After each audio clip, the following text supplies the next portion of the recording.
भारत में अखिल भारत हिंदू महासभा ने एक मुहिम चलाई है जिसको हिंदुत्व के नाम पर हम लोगों ने संगठित करके कभी वोटों का बंटवारा नहीं किया।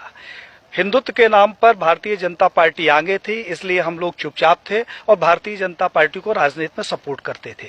लेकिन जब हमने ये देखा कि भाजपा का जो हिंदूवाद है वो छद्मवेशी है, उनका हिंदूवाद सिर्फ राजनीति से शुरू होकर और राजनीति में खत्म हो जाता है, तो हमें लगा कि अगर ऐसे मौके पर हम लोग चुप रहे तो जो वास्तविक हिंदूवाद है वो समाप्त हो जाएगा। हमारा उद्देश्य किसी से राजनीतिक प्रतिद्वंदिता नहीं है। और गृह मंत्री अमित शाह के बारे में आप क्या कहेंगे? मोदी जी एक अच्छे मार्केटर हैं। जैसा एक हम लोग बचपन में कहानी सुनते थे कि साहब अच्छा मार्केटिंग करने वाला व्यक्ति जो होता है वो गंजे को कंघी बेच देता है।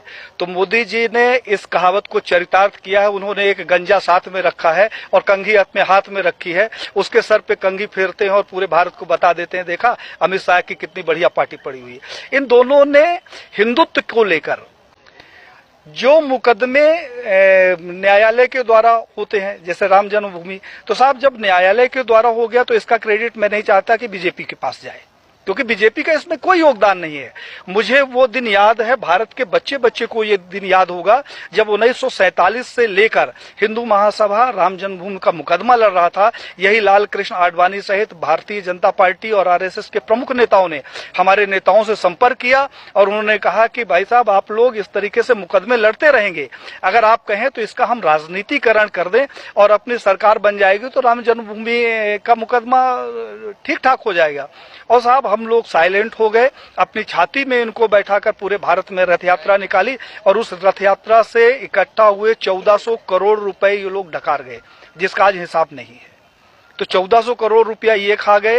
हिंदुत्व के नाम पर जो भी प्रखर नेता आगे आता है, कहने के लिए थोड़ा सा बुरी बात है लेकिन कहना जरूरी है, अशोक सिंघल जी को मैंने पत्र लिखा। हमने कहा 1400 करोड़ रुपया जो राम जन्मभूमि का इकट्ठा हुआ कहाँ गया। अशोक सिंघल जी से हमारा बड़ा आत्मिक लगाव था। उन्होंने उसका जवाब दिया और मुझे फोन किया कि पांडे साहब मैं अयोध्या जा रहा हूं, आप आ जाओ, आपसे कुछ बात करना है।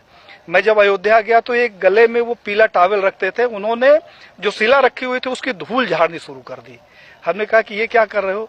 बोला पांडे जी मेरा अंतिम सपना है कि किसी तरीके से मेरे जिंदा रहते ये मंदिर का निर्माण हो जाए। साहब उन्होंने हमारी उनकी काफी गंभीर चर्चा हुई। उन्होंने कहा पांडे जी अभी नहीं तो कभी नहीं। तो हमने कहा क्या करोगे, आप लड़ तो सकते नहीं। बोले कि अब मोदी है और लड़ूंगा भी और विरोध भी करूंगा। और साहब अशोक सिंघल जी एक स्वस्थ व्यक्ति जिसके साथ हमने 2 दिन बिताया, वो दिल्ली जाता है और अचानक उसकी मौत हो जाती है। प्रवीण भाई तोगड़िया जिसके पास जेड कैटेगरी की सुरक्षा हो, जो पेशाब करने बाथरूम में जाता है तो पहले बाथरूम चेक होता है और वो रोड के किनारे लावारिस पड़ा मिले, उसके सिक्योरिटी का पता नहीं और उसका पता नहीं। कमलेश तिवारी जिसकी सिक्योरिटी के लिए 24 गार्ड नियुक्त थे, हमारे पास उसके पत्र है साहब, और उस आदमी की हत्या हो जाती है और हत्या का कारण सिर्फ ये होता है कि उसकी सुरक्षा में कमी कर दी जाती है। तो बीजेपी के समय में मैंने ये देखा कि जितने हिंदूवादी प्रखर नेता हुए हैं उनकी एक एक करके हत्या कर दी गई। अभी 2 तारीख को हमारे पास लखनऊ से फोन आया, हिंडोला थाना कोई पड़ता है, उन्होंने कहा हिंडोला थाना से बोल रहा हूँ पांडे साहब, गृह मंत्रालय से पत्र आया कि आपकी जान को खतरा है। तो हमने कहा क्या करूं, तो उन्होंने कहा आपको सुरक्षा देना चाहता हूं। हमने कहा दे दो भैया। बोले कहाँ गार्ड भेज दूं, मैंने अपने घर का पता बता दिया। तो साहब उन्होंने कहा कि मैं वहां नहीं दे सकता हूं, मैं लखनऊ में सुरक्षा दूंगा। मैं रहता मध्य प्रदेश में हूं, पूरे भारत को मालूम है, आईबी रिपोर्टिंग साहब हमारे घर की है और सुरक्षा लेने के लिए मैं जाके थाने में बैठूं कि मैं मर न जाऊं इसलिए थाने में रहूं। इस तरीके का जो इनका दोहरा चरित्र है वो अब हिंदुत्व के लिए हमें लगा कि एक खतरे के रूप में सामने आ रहा है। उस खतरे से इस देश को बचाने के लिए हम लोगों ने एक मुहिम चलाई है जिसमें साधु संतों सहित देश के युवाओं का भरपूर सहयोग मिल रहा है और ये अभियान अब रुकने वाला नहीं है। इस खबर को अभी लाइक करें, शेयर करें और ऑनलाइन न्यूज इंडिया की सभी खबरें अपने मोबाइल फोन पर सबसे पहले देखने के लिए अभी चैनल को सब्सक्राइब करें और घंटी जरूर दबाएं।